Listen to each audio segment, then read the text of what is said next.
मित्रों, मैं रामाधार राय, बिहार के मतदाता बंधुओं सुनो, दोनों गठबंधन, मेरा कहने का मतलब है एनडीए और महागठबंधन क्या चाहते हैं, ये लोग वोट किस लिए लेना चाहते हैं आप सबका, हम सबका।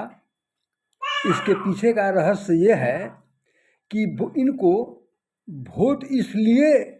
वोट केवल इसलिए कि इनकी सत्ता बढ़े पर नहीं पत्ता डोले। वोट केवल इसलिए कि इनकी सत्ता बढ़े पर नहीं पत्ता डोले। इन नेताओं के विरुद्ध न कोई कहीं कभी कुछ भी बोले, कहीं कभी कुछ भी बोले।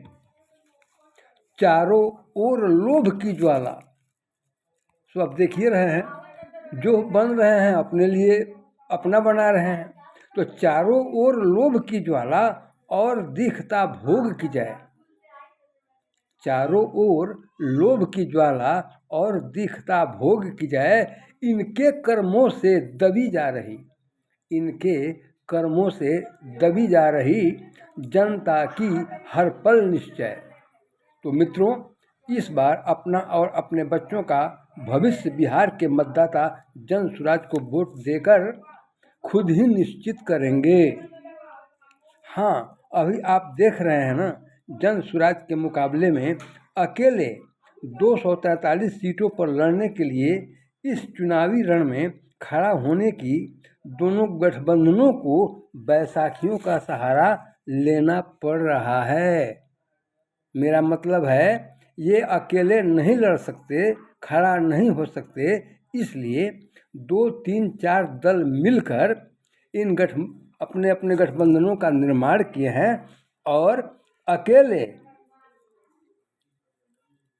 भीमकाय जन स्वराज के सामने, जन स्वराज से लड़ने के लिए पूरे देश के, जरा ध्यान दीजिएगा, इस प्रकार दोनों गठबंधन जन स्वराज रूपी महाभीमकाय स्वरूप के सामने जो इकट्ठे हुए हैं, इसमें हमें लगता है कि पूरे देश के जरासंध इकट्ठे हो चुके हैं।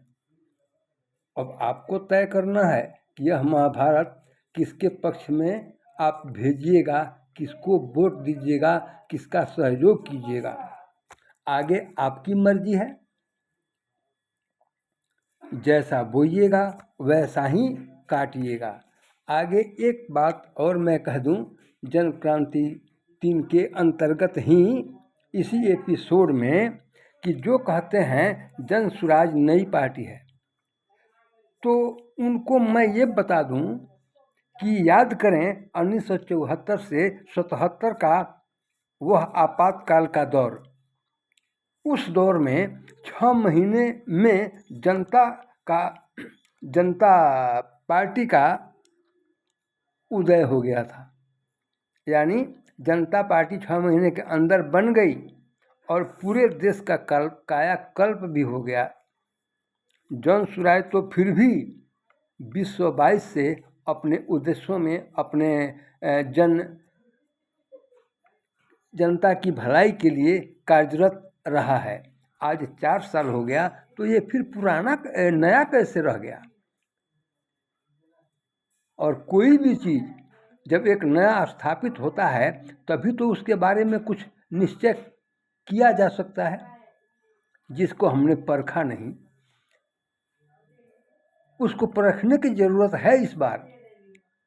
बाकी इन दोनों गठबंधनों को तो बार बार परखा है हमने, इसलिए मेरा अनुभव है।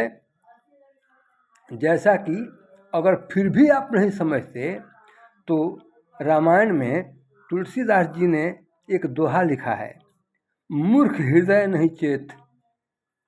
कितना भी समझा रहे हैं, अगर नहीं समझ रहे हैं तो समझ लीजिए, सुन लीजिए।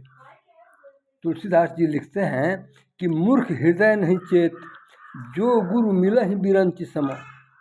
फले फूले नहीं बेत, जो देव बरसहि अमृत। जो मूर्ख लोग होंगे वो नहीं समझ पाएंगे, क्योंकि उनको यदि ब्रह्मा जैसे गुरु भी मिल जाए तो भी वो नहीं समझ पाएंगे।